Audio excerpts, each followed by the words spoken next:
Good afternoon, and thank you for joining us for our third and final virtual public presentation focused on the established residential designation zone as part of Senate Plan Package B. My name is Ben Sivek, and I'm the program manager for the Senate Plan team.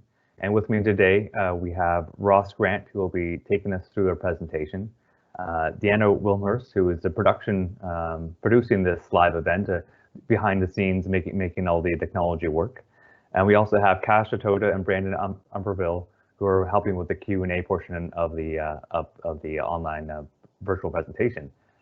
We're using this tool the best we can to try to engage and to receive some positive feedback. So we're going to be taking you through the presentation and also spending lots of time and trying to make it an interactive and interesting session. Slide 2, please.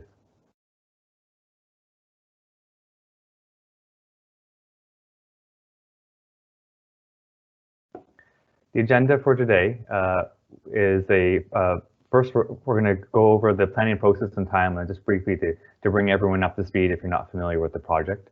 Then I'll pass it over to Ross Grant to provide an overview of the proposed established residential policies and regulations. The presentation should take about 15-20 minutes.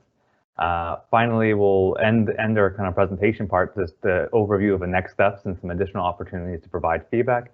Let's finally spend most of the time during this time for live virtual comments and questions, or try to make the most of the technology to make it an interactive and interesting session so that you can ask your questions and we can respond on the fly and also receive good comments. Slide 4, please. When we got to the point of the kind of interactive portion, we're going to be using two different tools. The first is the phone line, where people who have registered to call in, or you can actually call in after the presentation, the number shown on the screen.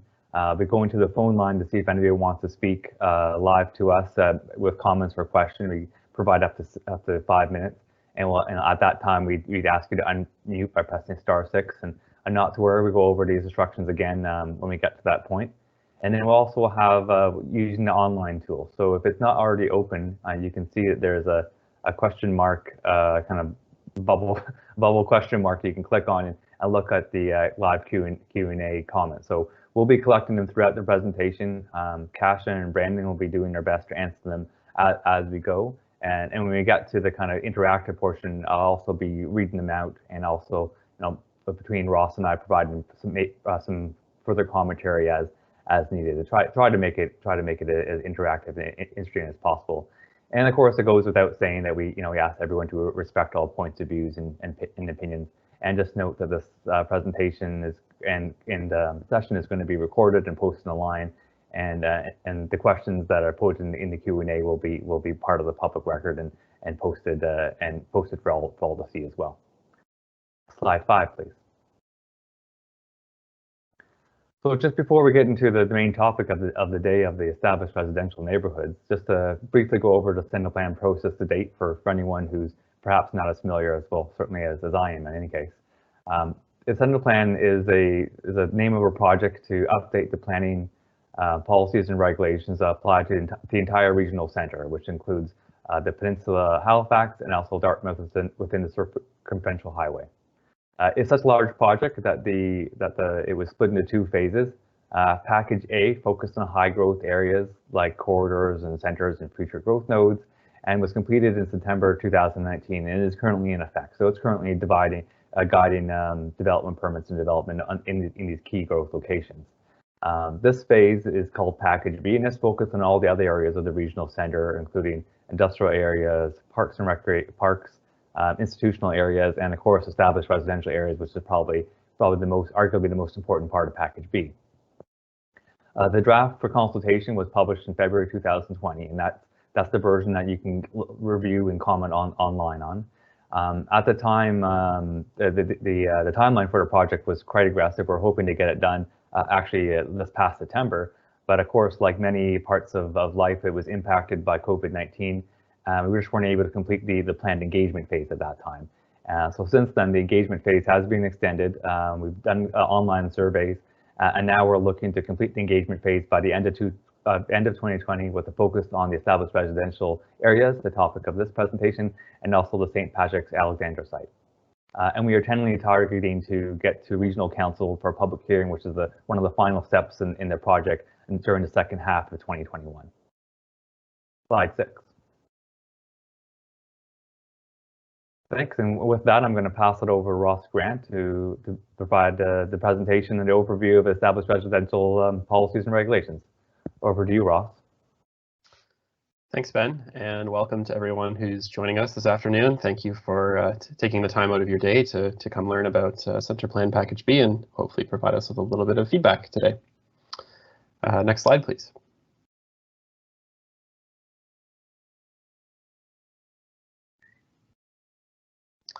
So as Ben mentioned, the primary topic of today's presentation is the established residential areas of Centre Plan Package B. And of course, everything we'll be talking about in this presentation is it's not yet adopted by Regional Council. It's in the draft Package B planning document.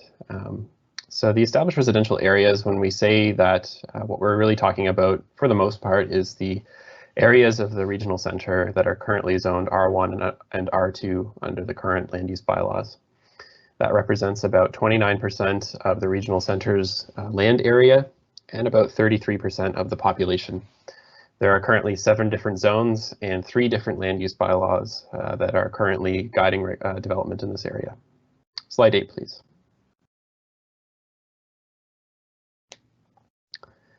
There's several sources of policy direction which guide the established residential designation and how the Centre Plan writes the policies and regulations for it.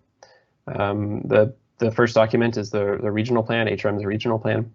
The Centre Plan draft document, that's otherwise known as the purple document, which was endorsed by Regional Council in 2017.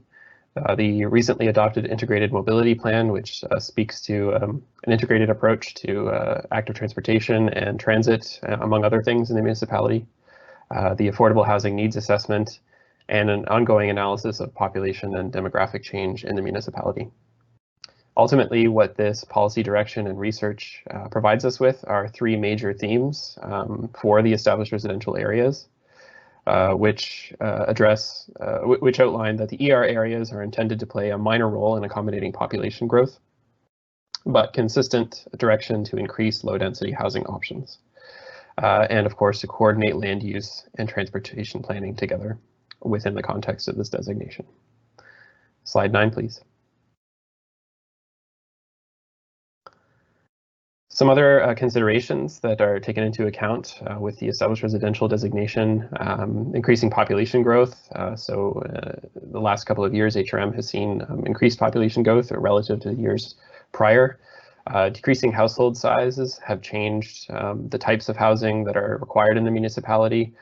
Generally, smaller sizes of units are required to respond to smaller household sizes. Increasing rent levels in the last few years. We've seen the cost of rent in rental housing rising faster than it previously has. Also coupled with a decreasing vacancy rate because of a not quite enough supply of housing and decreasing affordability as a result of all of those factors in the municipality are things that we're observing at this time. Slide 10, please.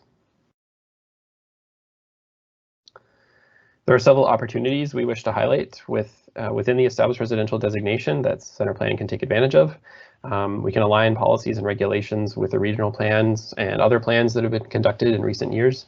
We can simplify and standardize regulations. So that means things like, for example, standardizing the definitions and approach to certain uses and things like that that are currently kind of fractured and have different approaches through all the different land use bylaws.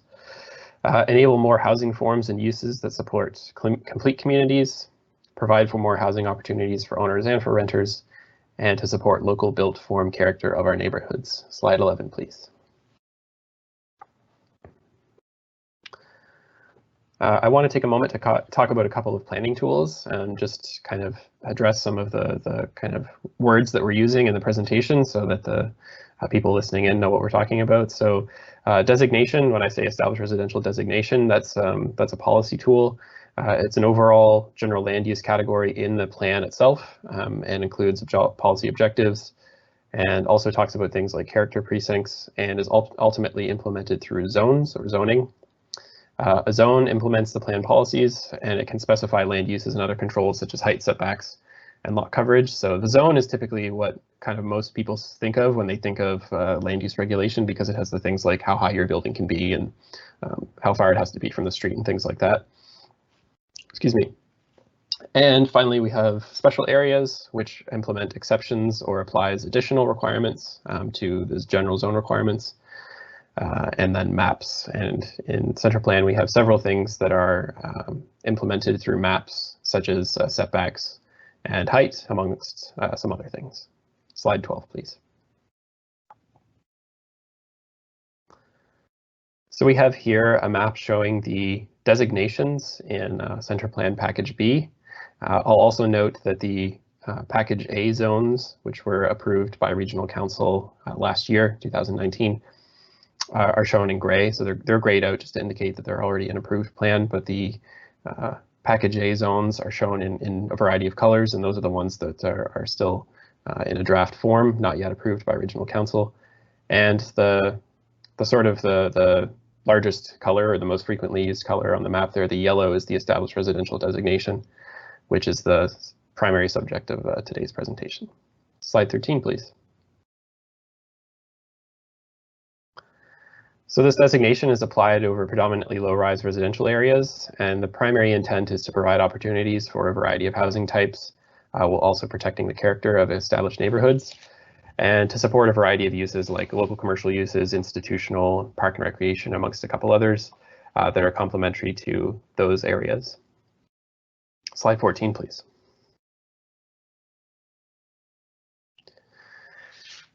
There are 4 proposed zones in the draft established residential designation. The first is established residential 1, or ER1.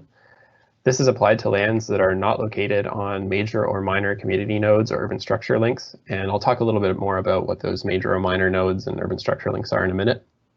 ER1 zone generally permits single unit dwellings and a secondary suite or a backyard suite. And there's a conversion area that I'll speak to in a moment that can allow up to 3 units in certain locations and in certain situations. The ER2 zone applies to lands in close proximity to, but not directly abutting, the urban structure links and nodes. And generally, this zone permits up to 3 dwelling units on a lot, and also permits townhomes and semi-detached buildings. And there's the ER3 zone, and this is applied directly to lands that abut urban structure links. This zone allows up to 4 dwelling units per lot, as well as townhomes, everything basically in addition to the ER2 uses, and also permits local commercial uses on all lots. Excuse me. And the land lease community zone, or LLC zone, that applies to existing land lease communities and allows for mobile home and accessory uses. So those are the 4 zones that are in the established residential designation. Slide 15, please. So on the last slide, I spoke briefly about urban nodes and links. This is a way that the plan organizes, in part, some of the zoning in the established residential designation. It's located on map 2 within the plan. And basically what these are streets with existing or emerging mixed uses. Those are urban structure links, as they're called in the plan. And they connect people and places of significant activity, such as parks, schools, and commercial areas.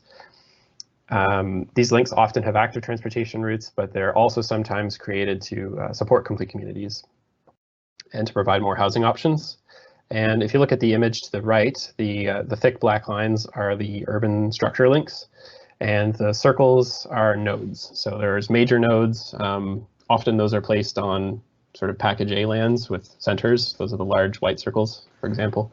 And the minor nodes are other areas of activity throughout the regional center. Those are minor nodes with the gray and the X in the middle. Slide 16, please. So the zoning and how it was placed considered multiple different aspects of the environment in the regional center. So it considered existing zoning, as we alluded to before. It also considered current unit density and mix, the mobility links and nodes that I just spoke to, proposed and existing heritage conservation districts, and the zoning also attempts to minimize downzoning. So we wanted to make sure that there was opportunities for a variety of housing. So in most cases, there's minimal change to the potential unit density on each lot. And there's provisions for non-conforming uses and structures under both the HRM Charter and additional flexibilities under the land use bylaw that I'll highlight in another slide. The image to the right is showing, it's one of the pieces of analysis that staff used when we were, placing the zoning and the established residential designation, just one tool amongst many. But what the map shows is the current number of units in each building, and that helped to provide the rationale for where each type of zoning would go based on the existing density of residential units. Slide 17, please. So here's an example of how all this comes together to show how the zoning in the draft document is proposed currently. You'll see the ER3 zone there is placed along Oxford Street, which is identified as an urban structure link in the plan on map 2. ER2 is placed directly behind the ER3, and in the draft document it speaks to ER2 as sort of acting like a buffer between the urban structure link and the rest of the community behind it. The ER1 zone is on the interior of the established residential communities behind the ER2 zones. And this is just one example from Halifax. And if we go over to slide 18, we can also look at an example from Dartmouth. So very similar here. You can see the ER3 applied along the urban structure link there, the ER2 behind it, and of course the ER1 on the interior of that community. So that's a sort of a typical example of how the zoning is meant to play out throughout the regional center. Slide 19, please. This table shows the permitted residential land uses in each zone. I think I've already discussed them in enough detail, but this is kind of an excerpt of how the permitted use table looks in the land use bylaw, the dot indicating when a use is permitted in the zone. And I encourage anyone who's interested in watching to go check out the land use bylaw, and you can find the permitted use table, and you can see which uses are permitted throughout all the ER zones and all the other ones as well. Slide 20, please. Excuse me. So just to discuss some typical built form controls of the established residential designation. Typically for minimum front and flanking yard setbacks, we're looking at about 0.5 meter to 1.5 meters. Minimum side yards are typically 1.25 meters. Excuse me. Minimum rear yard is 6 meters, and that rear yard is actually brought forward from the current Halifax Peninsula Land Use Bylaw. So that's maintaining that requirement. To provide adequate buffering between different uses and different residentially zoned lots. Maximum lot coverage is between 35 to 50%. Typically it's 40%, but there are a couple of examples and special areas where the 35 or 50% is applied. Maximum height in the ER zone is typically 11 meters or 36 feet.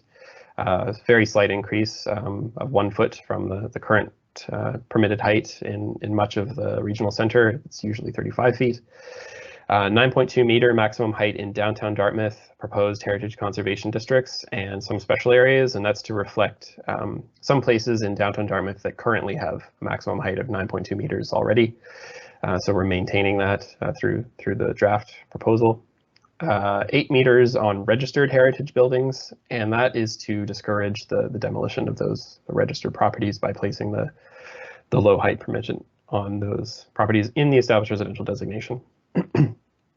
And finally, attached garages maybe no closer to the street line than the front wall of the main building, and the intent there is just to primarily feature the house structure from the street and not the garage. Slide 21, please. Center plan permits townhomes. As I mentioned before, the draft proposal for the ER areas proposes to permit townhomes in the ER3 and ER2 zones. In the ER3 zone, townhomes are proposed to be permitted up to 8 units in a block. That just means 8 contiguous units in a row. And in the ER2 zone, they're proposed to be permitted up to 4 units in a continuous block or row. They're included in the proposal because they provide an additional low density housing option. The table below is drawn from CMHC housing data from the federal government. And it's just showing that in HRM, the average value of row housing, or what we're talking about, basically townhomes, tends to be a little bit less than, or more affordable than other forms of low density housing. And that's just one of the reasons why they're being proposed through the plan. Slide 22, please.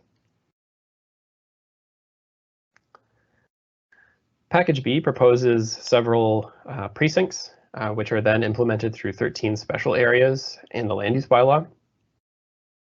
And what these special areas do is they allow the plan to customize regulations to the local built form conditions.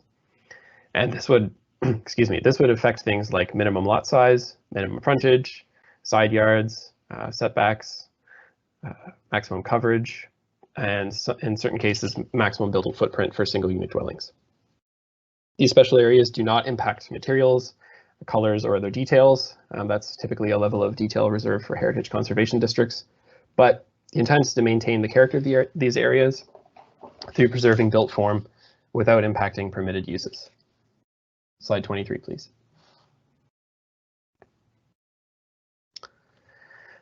And this map is showing the proposed special areas. You can see that they're located throughout the regional center and throughout the established residential designation, and they're listed off to the side there on the right. But like I said, these 13 special areas are for local built form to be expressed through our regulations. Slide 24, please.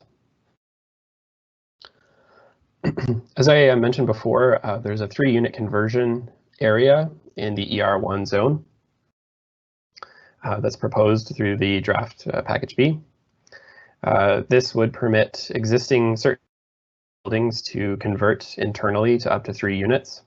And this is brought forward in part from the Halifax and downtown Dartmouth plans with some changes.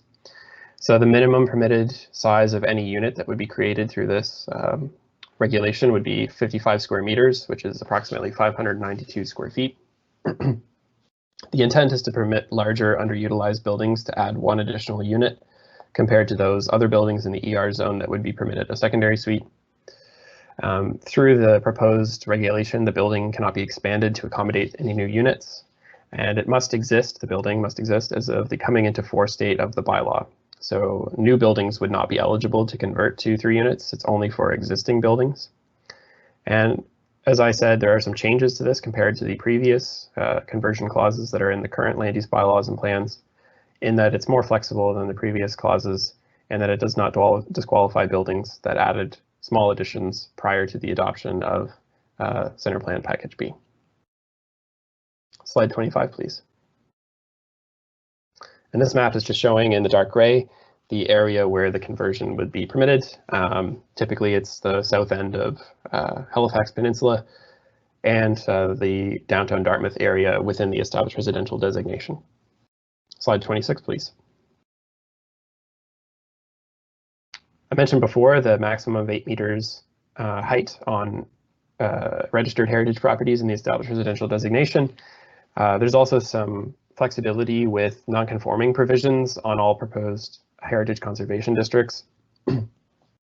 Some of the proposed heritage conservation districts contain uses that are not permitted in the ER1 zone. So an example would be townhomes that exist, pre-existing townhomes in some heritage conservation districts.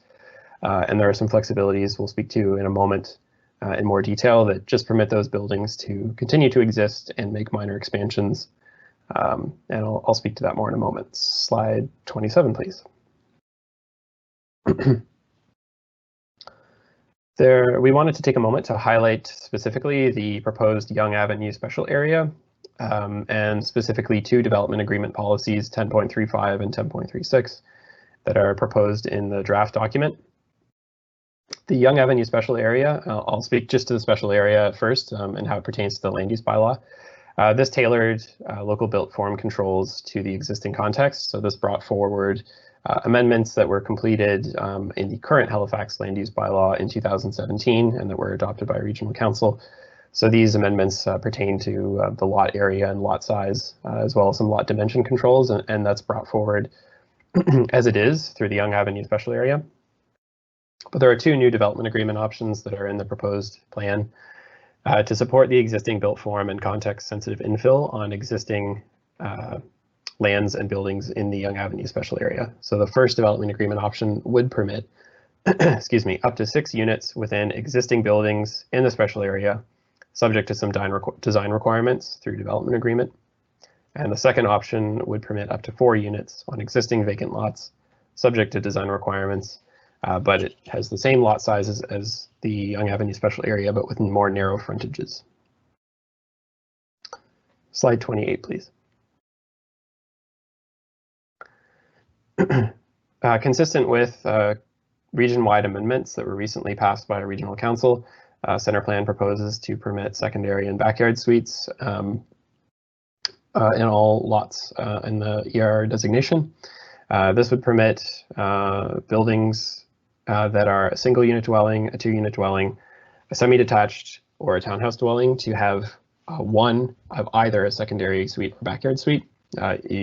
It's not possible to have a secondary or backyard suite on the same lot. It's just one or the other.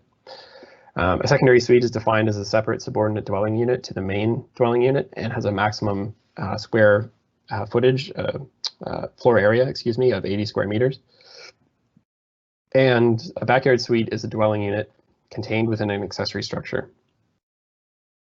So backyard suites are treated the same as accessory structures in terms of their built form controls.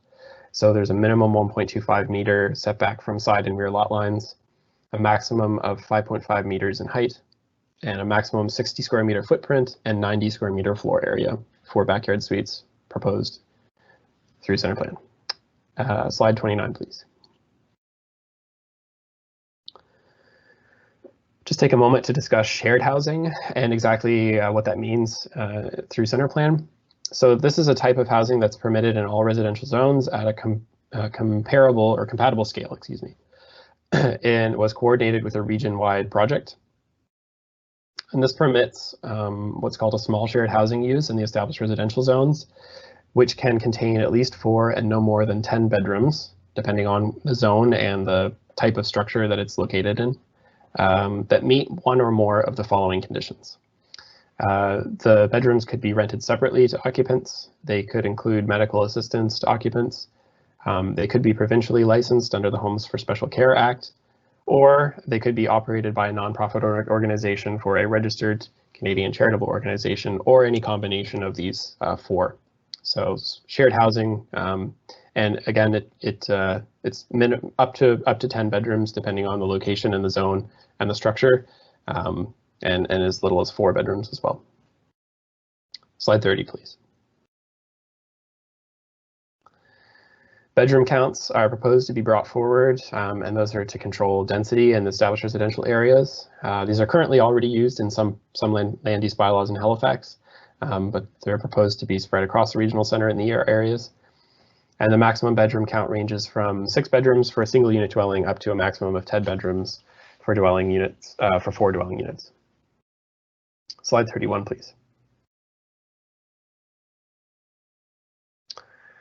Local commercial uses are a new proposed use through the draft package B. These are proposed to be permitted in all ER and LLC zones, on the ground floor of all ER3 zones, and on the ground floor of corner properties only in the ER1 and ER2 zones. The local commercial use is up to 200 square meters in floor area, so that equates to about 2,152 square feet, and offers goods or products for sale or rent, including businesses that offer personal services. It does permit food prepared on or off-site, but excludes restaurants and also excludes drinking establishments. Slide 32, please. So this map here is showing the approved package A zones, and that's the dark gray that you'll see on the map, and also showing the walking distance to those package A zones. And the walking distance is shown as 400 meters, as expressed as a buffer from those package A zones. And what this map is essentially showing is, excuse me, that The walking distance to the already approved Package A zones is quite short and walkable. And there are quite a lot of opportunities for commercial uses to be provided through those Package A zones, which will contribute to complete communities in a variety of places where people can get their daily needs. And that we've received quite a bit of feedback on the local commercial uses as they're currently proposed in the draft Package B document in the established residential zones, and that we're just letting everybody know that's listening in today that that's under review as we move forward into the next draft. Slide 33, please. Urban agriculture is permitted in a variety of ways through the ER and LLC zones, and it's as an accessory use. So just as a couple of examples, the keeping of bees up to 2 to 4 hives, depending on the lot size, is permitted. Egg-laying hens are permitted up to a maximum of 10 hens. The breeding, planting, and harvesting of plants, and the sale of urban agricultural products produced or processed on the site. So for example, someone might grow some vegetables on their property, and then they could have a small stand selling those vegetables on the side of the street by their property. Slide 34, please. Just a couple of other permitted uses in the ER zones, and that's outlined in section 61 of the draft land use bylaw. When they are permitted, one of the following is permitted in the ER and LLC zones. So these uses cannot be combined together. It's one per lot at all times. So those are home occupation, a bed and breakfast, small shared housing, which I spoke to before, daycare, local commercial use, and medical clinic. Slide 35, please. So how are things changing? Well, we have a comparison sheet available to the public at our website, centerplan.ca, and this shows a side-by-side comparison of the existing zones in the current land use bylaws, the Halifax Peninsula, downtown Dartmouth, and Dartmouth land use bylaws, and compares them to the comparable zone in CenterPlan. So those are a really effective tool for seeing how things are changing. And again, that's available on our website. Just as a couple of examples, the Dartmouth land use bylaw currently has no height limit on any of the low density residential zones, so CenterPlan is adding one. Typically the 11-meter height limit that I alluded to before. Simplification and merging of definitions, so having the same definition of a single unit dwelling rather than 3 different ones, as is currently the case, and a standard approach to certain regulations such as setbacks, height, and some other things. Slide 36, please. As I mentioned before, when we were briefly discussing heritage, a couple of things to highlight about non-conforming structures and uses. So a non-conforming structure is a building that doesn't meet the requirement of a zone, for example, a setback. A non-conforming structure can expand, rebuild, and renovate as long as the non-conformity isn't made worse. So if you had a house, for example, that was not meeting the side yard setback requirement, in a particular ER zone, that house could be expanded, provided that it didn't get any closer to the lot line as the existing building already was. But non-conforming structures cannot access new uses in a zone if they don't meet the requirements. So if a structure was not meeting the setback, as I mentioned before in the example, but it's in an ER2 zone and it's an existing single unit building, it couldn't add more units to the building if it wasn't meeting the setback requirements of the zone. Non-conforming uses are a little bit different. So non-conforming uses are land uses that are not permitted in a zone. And I gave the example when I was speaking about the heritage conservation districts, proposed heritage conservation districts, that there might be, for example, a townhome, an existing townhome in an ER1 zone. ER1 zone doesn't permit townhomes, but as a non-conforming use, these buildings can continue to exist, repair, and renovate. And we're currently exploring a proposed addition to the land use bylaw draft that would permit low density non-conforming uses to expand within the bounds of the bylaw. So that would allow buildings to expand within the permitted lot coverage, height, and all the other controls for that zone. Slide 37, please.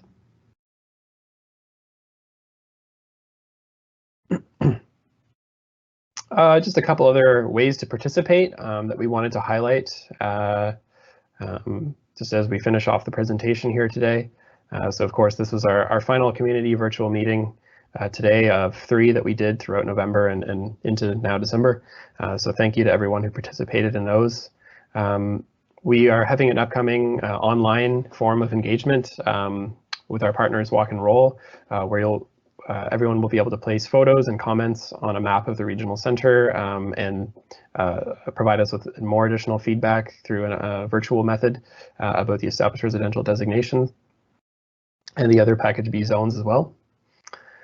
We have an Ask Me Anything session on Reddit this December 2nd, so that's tomorrow, this Wednesday, and that starts at 3 p.m. and runs until 7 p.m. So come join us on there and ask us any questions if you'd like to. We invite the community to invite a planner to your community virtual meeting. So if you have an online meeting that you want to invite a planner to, please reach out to us. And the way to do that would be to send all your correspondence to planhrm@halifax.ca. And we ask that you do that by December 15th of this year. So that's all from me. In terms of the presentation, I'll hand it back to Ben and we can get the Q&A started. Okay, thanks Ross for that great presentation overview of the established residential's policies and zones. Slide 38, please. So, with that, I think we are going to, do our best to use the technology to make this an interactive session and open up to participants to either call in or use the Q&A function. So I don't see anybody phoned in, or should see it on my system if it was, but if you are still interested in phoning in and speaking, having up to 5 minutes to make your comments or just ask some questions to have a bit of dialogue here online, you can call the number on the screen, 902-901-6948. The conference ID is on there, and once we see that, we will kind of turn to you and see if you want to speak and explain to you how to unmute yourself at that time. But since I don't see anybody having phoned at this time, I'm going to switch over to the Q&A chat, and if you aren't already using it, you should be able to turn it on the kind of the question mark kind of in a dialogue bubble. You can be able to see your own comments and ones that are published. And we have Kasha, Tota, and Brandon Umbrill working behind the scene answering questions. So, in an effort to try to make this an engaging session, what I'm going to be doing is kind of reading the questions and answers from the live chat, and Ross and I will kind of further expand on them as needed and as we can. And oftentimes we find that the Kasha and Brandon do such a good job answering that maybe we don't have much to add, but we'll see how that goes. So. Let's go to the next slide, Dan. Slide 39, please. So there's some questions for discussion to have. So for anybody who's kind of generate some ideas. We're really interested in understanding what you support or what you're concerned about, what you think needs some further work to be reviewed, and of course what we'd like to change. And as I go to the questionnaire, if it's not too much trouble, maybe we can go back to slide 38 just because it has the phone number on the screen if anybody wants the phone yet. So sorry about that. Anyways, I will go to the Q&A. So the first question that we have from somebody who logged in as anonymous is a question about secondary suites. And the comment notes that it seems the secondary suite was approved on the September 1st, 2020, and that's by Regional Council and revised in the current bylaw. I wonder if there are any difference about secondary suites between the current bylaw and the new Centre Plan Package B. And Kasha already answered that the draft Package B was released before the regional amendments were approved by Regional Council, but they are very much aligned. So it's something was a coordination between a regional planning project and the Centre Plan. And in the regional centre, the secondary suite and backyard suite regulations are tailored to local areas in terms of the lot coverage, and it depends on the different zones. Ross, do you want to expand on this one a little bit about maybe explain how they align, but also maybe some of the differences between what's already approved now and what Package B is proposing? Sure, thanks, Ben. And I think it actually ties in nicely with the question below that. So basically, Centre Plan is aligning the proposed regulations for secondary suites and backyard suites with the recently adopted regional amendments that Regional Council adopted. But there is one kind of change that may impact secondary suites that's a little bit different in center plan, which Brandon has already noted below, which is that the current R1 zones in some areas of Halifax Peninsula have a gross floor area requirement that would apply to secondary suites as well, I believe. So that's gross floor area regulation is proposed to be not brought forward through center plan. So that's one change, which would basically align the secondary suites and backyard suites with the regional amendments that have been passed by regional council. Yeah, thanks, Ross. And the other thing I'd note, just for for comparing this to thinking for these two questions about secondary suites, is the amendments or the regulations that were approved by council that are currently in effect now. Actually, for backyard suites, they have to meet the existing regulations for accessory structures, for same as for garages or for other separate buildings, and those are in place now and already provide some flexibility. But through package B, we're proposing to clarify or making the same throughout the regional center, and also provide a little bit more flexibility. So I think it was something that Ross might have mentioned in the presentation. The existing height limit on accessory buildings is about 14 feet, or I don't know how that translates into meters.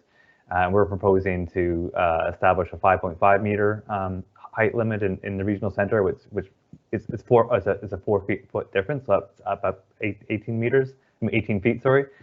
Which is enough. It's a difference between able to maybe fit a loft on a second floor or versus not. So it is something we have been specifically asking people for feedback on. That would be one key difference. Is some of the accessory building regulations are a bit different for package B versus they currently are. That I think actually provide a bit more flexibility. So okay. So I think if we already answered, we already talked about the questions about gross split area and how we're not intending to move it on. So I'm going to move on past that question and answer. And I think it's something that was noted in Brandon's answers, that if you want to really dive into specifics about your property, about your situation, it's always good to check in with 311 to make sure that because they will look at your specific situation and how it is applied. And I think what we're here talking here is more than generalities and kind of the overall policies and what we're trying to achieve with the proposed new land use bylaw. So I'll read another question here. This is about the ER3 zone, and it reads: it seems we allow local commercials for ground floor. Do we have a definition for ground floor? My house has a main floor with a street line access and the basement that has access to the back. So Brandon copied right in. We have a definition about what a ground floor is, because you can imagine dealing with permits and regulations that you have to be precise about these things, because sometimes it's not always clear. And just to read that out, it says that the ground floor means for each street line, the first floor level that A abuts the street line, so it has to be against the street. And B, for at least 7% of each street line commences no lower than 6.6 meters below the street line grade and does not commence any higher than 0.6 meters above the street line grade. So basically the first floor has to be roughly about the grade of the street line. And if it's too high up, it's not considered the ground floor. And if it's too far down, under the kind of underground, that's not considered the ground floor either. Ross, anything else you want to add about this and how it relates to the proposed local commercial in the ER3 zones? Just to maybe highlight again that the draft has ER3 proposed as having permitted local commercial uses across all lots, and tying that to the ground floor, whereas the ER1 and ER2 zones in the current draft say that local commercial uses are only permitted on corner lots. So I just reiterate that again.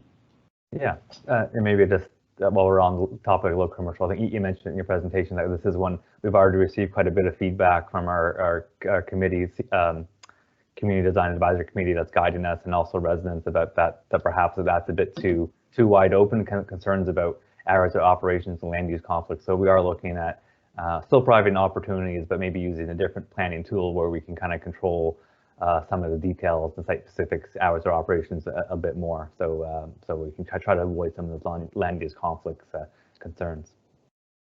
We have another question. Someone logged in as not on this. Says, don't apologize. It's a sorry for a simple question. I'm just going to say never apologize for asking a question, and we're happy to receive them. I'll read the definition of a restaurant and just not sure if a coffee shop is included as a restaurant use. Good question. That's one actually. It's not. It's sometimes not so simple. And so the cashier already responded to this, saying that the coffee shop would be included as a definition as restaurant, and it provides the full definition. And this time, I don't know if I'll read it out, but it includes, you know, preparing food, selling beverages, premises, you know, and all sorts of things that are incidental to it. The thing I would just add on this one, this is something that comes up sometimes, you know, the definition between because sometimes a cafe, sometimes certain situations people are comfortable with a cafe, but not necessarily a full serve restaurant. But it's really hard to define the difference between the two. You know, once you're ordering tea or coffee and suddenly you're ordering a cookie or maybe a bagel, the lines between what is a cafe and what is a restaurant become very hard to disentangle. And that's why generally we don't try to, you know, land use bylaws through definitions. It's very tricky. Ross, do you have any comments on this one? I think it's covered there, Ben. Okay. Yep. Yeah, and Brandon also comments. No, not such a simple question. This is actually one that can be a struggle sometimes to distinguish between the two. And like I said, I think because of the challenges, we generally have, the land use bylaws generally don't. It's a restaurant includes a cafe. We have another question asks, can you explain the setbacks in the ER areas? How have these setbacks been decided? It seems to me that some of the more valuable homes in HRM have no front yard setbacks, so I'm wondering why HRM still wants to include front yard setbacks. Good question. Ross, do you want to comment on this one? Sure. And I also see that Kasia made a note there below as well. And she's just noting that there's a section in the land use bylaw that notes that if there is no front yard setback specified on the map, the Schedule 10, that typically shows where the front yard setback would be, that the minimum is 3 meters. But I think what we can also say is that particularly in the special areas, but throughout the ER designation, the setbacks were determined when there was a study done of the special areas that would be included in the ER designation. So we actually used some technology, some mapping software we have to help us do a study of those areas and know what the existing setbacks were. So we basically, those special areas try to tie the setbacks as closely to what's kind of existing in a lot of neighborhoods.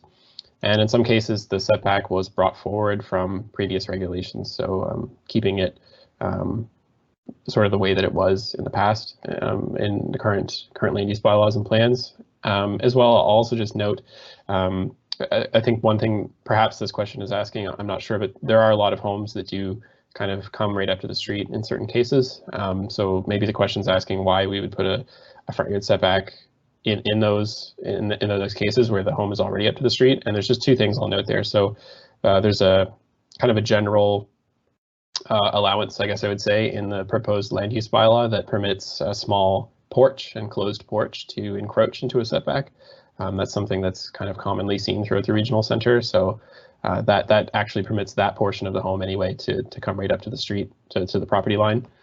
And the second thing would be that the minimum setback that's sometimes approved or applied, excuse me, in places that have an existing environment where the homes are very close to the street is 0.5 meters. And the reason that sort of setback was chosen is basically just to make sure that there's a little bit of separation between the house and the street, just for consideration of things like when there's snow plowing and things like that going on. But yeah, that's kind of how the setbacks were determined.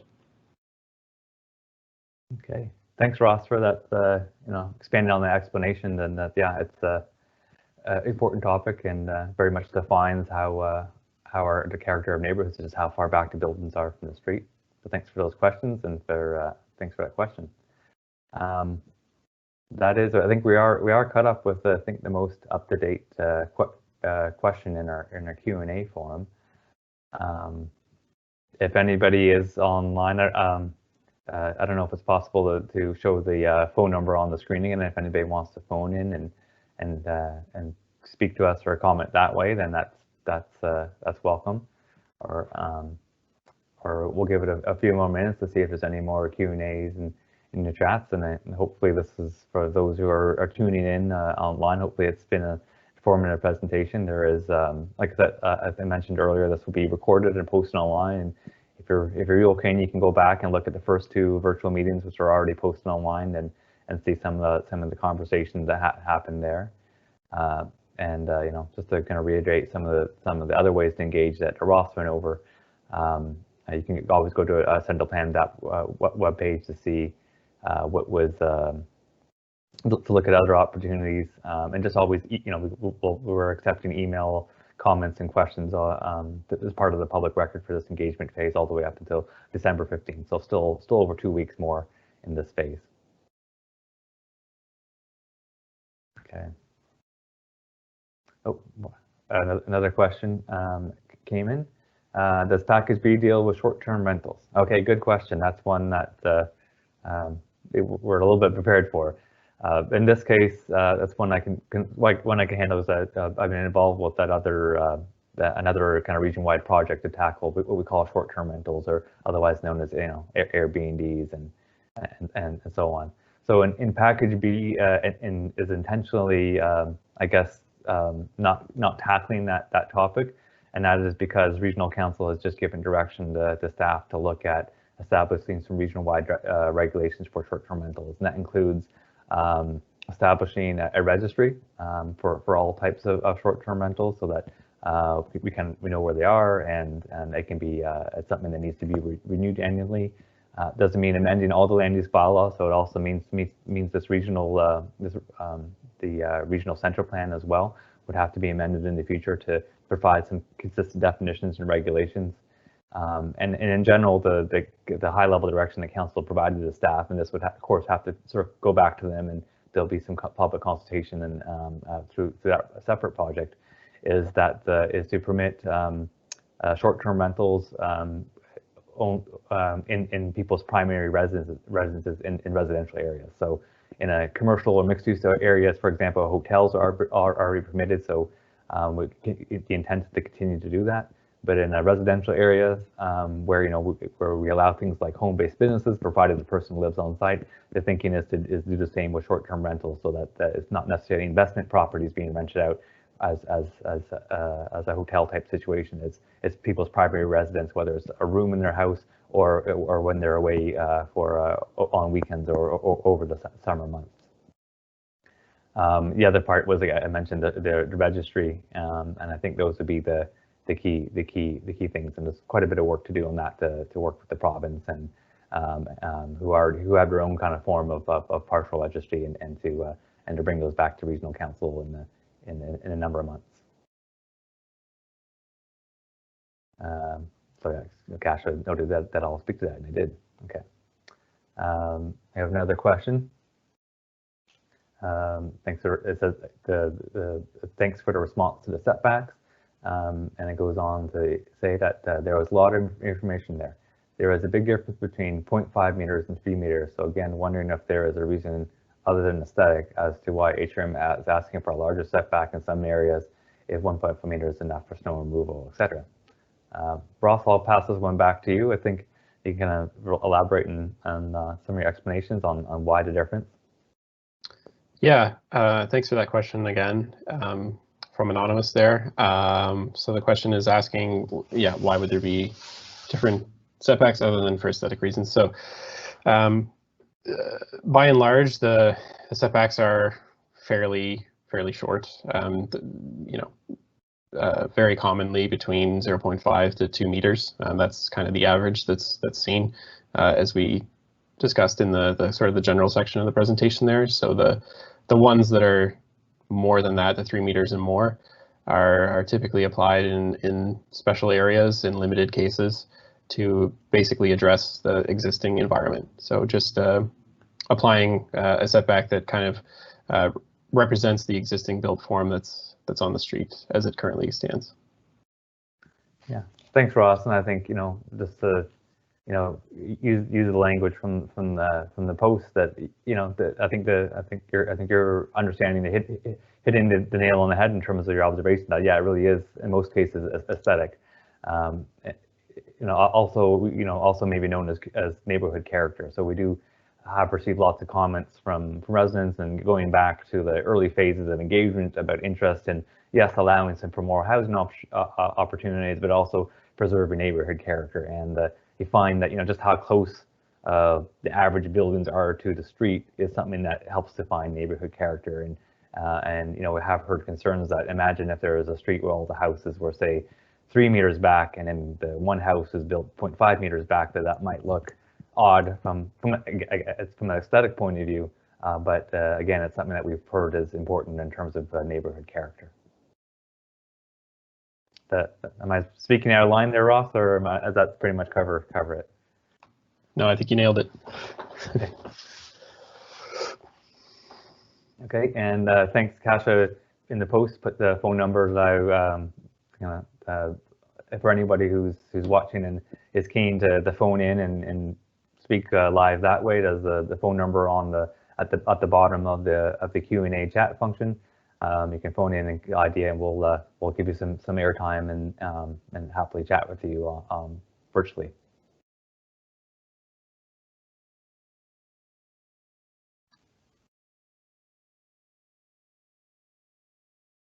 Okay. Not seeing any more questions coming in this time. It seems like this session is a little bit quieter in terms of the Q&A, and that's perfectly fine. I'm not seeing others. Oh, we have another question. So thank you to Anonymous to keep the Q&A going. And ask for a small shared housing rule. Do you anticipate that the city has to work with the province to change its tenancy law? Does the province tenancy law include small shared housing?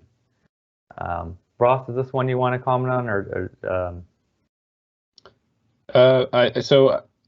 Yeah, I can provide a couple of comments. So I'm not entirely sure what Anonymous is asking, but what I can say is I don't think we're anticipating any other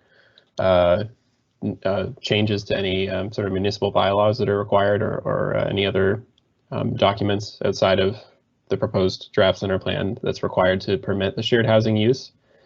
So we're expecting that that's something that can go forward and be permitted if the plan is adopted with the shared housing use as it is proposed by Regional Council. Ben, did you want to add anything else to that?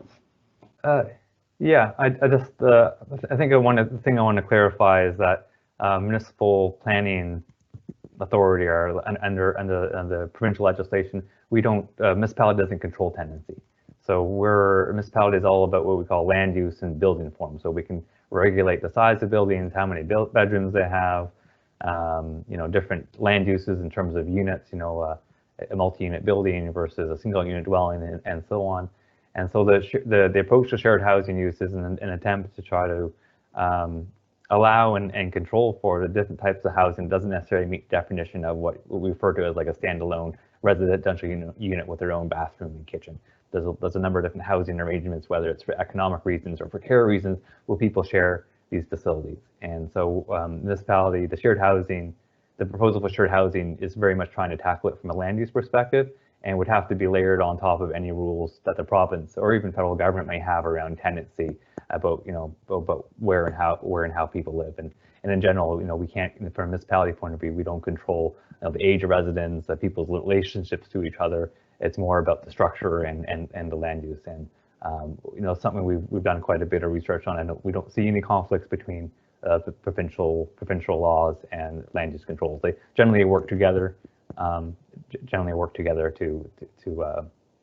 I guess they'll manage those different types of land uses. And I think Ross mentioned earlier in our presentation that some types of housing is regulated by the province, like Home Special Care Act will have their own kind of operational requirements, but that any types of uses still need to meet land use bylaw requirements in terms of zoning and the size of the building, and that's the part that the municipality that we're focused on in terms of package B in the center plan.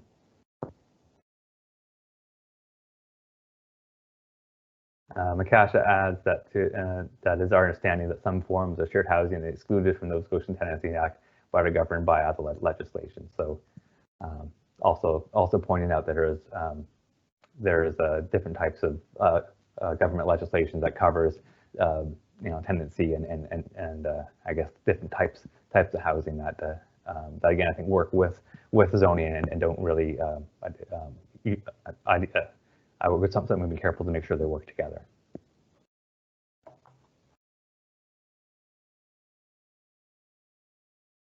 Okay.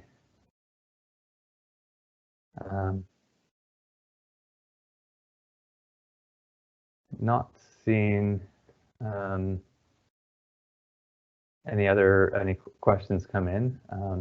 Don't need to keep this open if we've kind of run the course of the Q&A, but if there's any further questions or comments in the Q&A, Ross and I continue to be here and can stay on another minute or so to see if anyone's come in. Otherwise, we might end the session a little bit before the time we're expecting.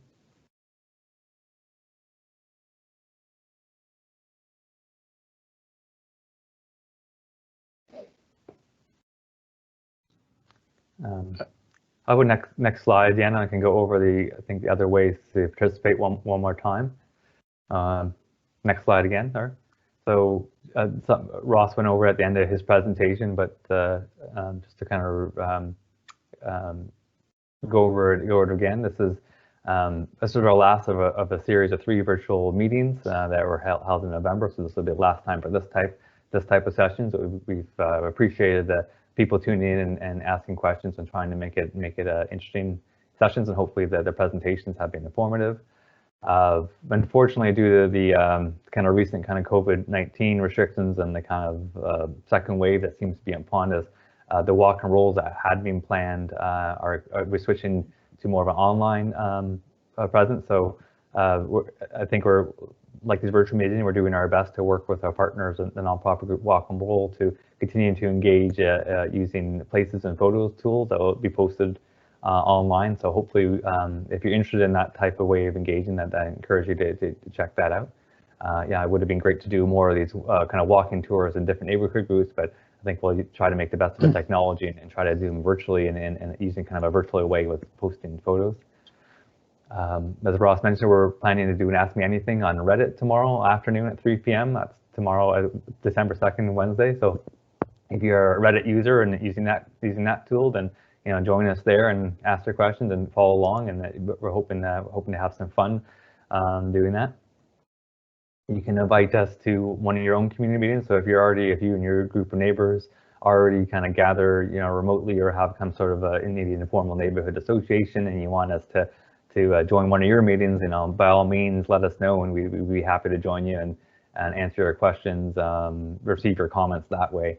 It doesn't, we don't have to do it. It doesn't be something we have to set up. We'll come to you, virtually. In this case, if it's something that you're already self-organizing yourself. And of course, we're happy to receive a correspondence to the Plan HRM email address shown on the screen as well. Until December 15th, ideally, so we can start compiling it and really reporting back.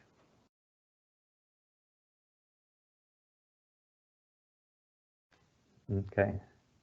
Oh, there's another question. I see that the question says, the solve of the M200 bylaw is updated for the shared housing. Can you talk a little about that?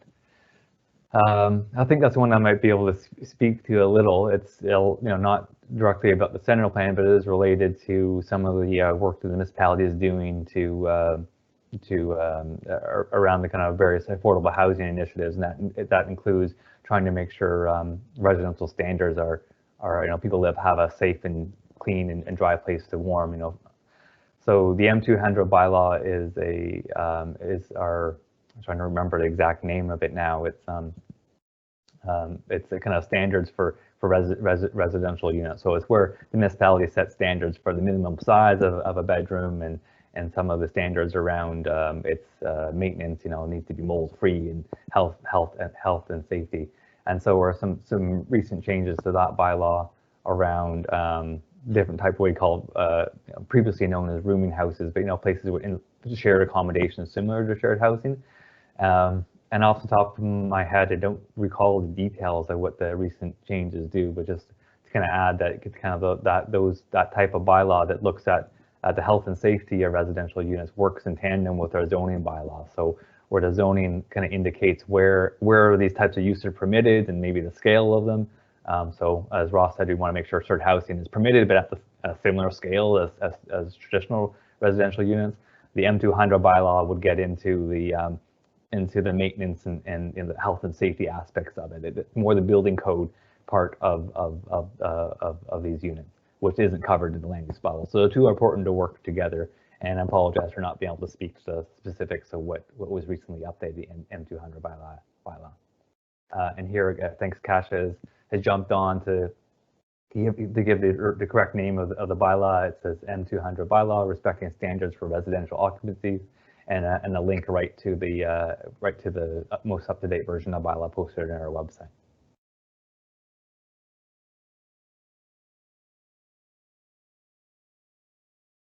Okay. We'll see if another question comes in.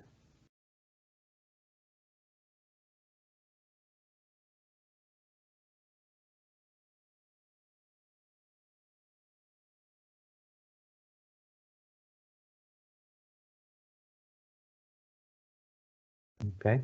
For those tuned in, I think we'll give it a couple more minutes. If you have any more questions you want to put in the Q&A, and again, that phone number is a little just further up in the Q&A. If you wanted the phone in, that'd be welcome as well.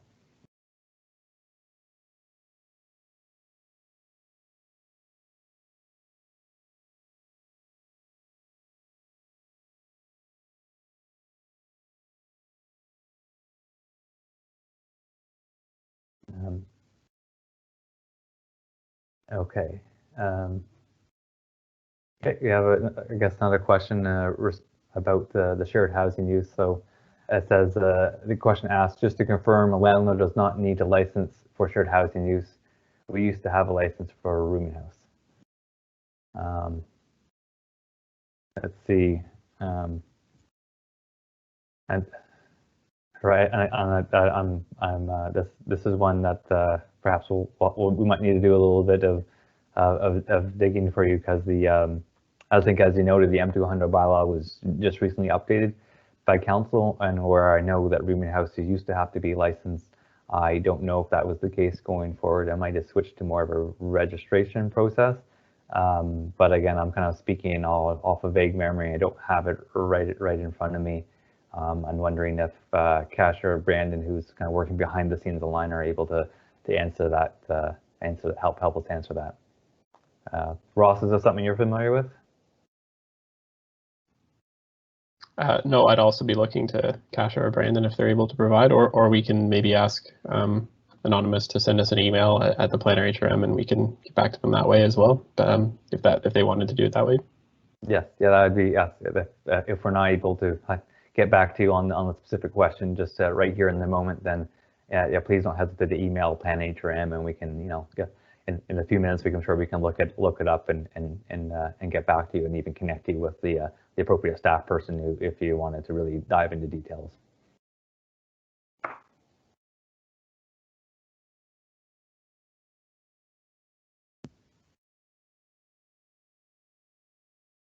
Okay.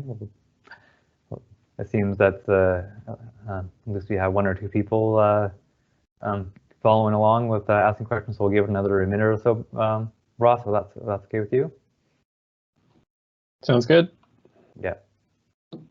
Yeah, and Kasia just put down the email, said the same thing. Yeah, email us and we'll go back to you. This one that because it's not necessarily a planning, it's more of a building code or a maintenance item that we're familiar with it, but not into the detail. I think at the level that I think that you're asking about. So.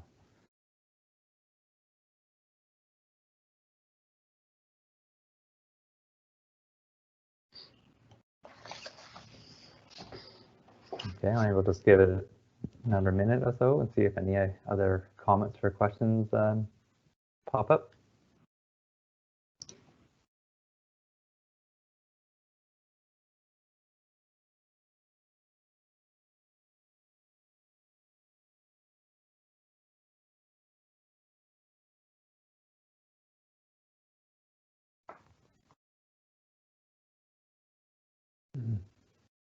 I don't know.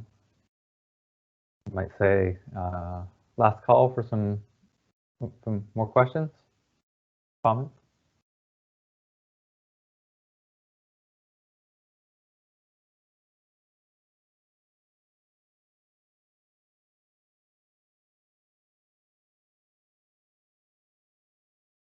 Okay, not seeing any more. I'll just check, see if any new text. Nope.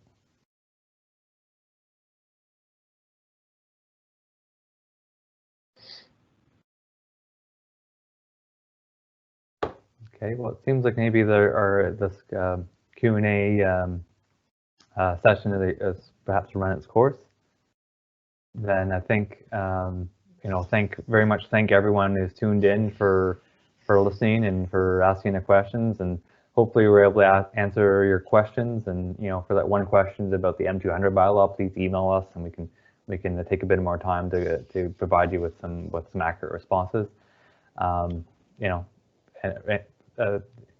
you know, there's lots of other ways to participate. We've been over there a couple of times, so very much thank you for taking some of your time during your day, during your lunch hour to join us, learn a bit, and you know, even the types of questions we've gotten, I guess, highlight some feedback for us for types of things we should be thinking about in terms of how to potentially adjust Package B. So thanks so much for joining us, and thanks to Ross for our presentation. Everyone have a great afternoon, and I think we'll break from here.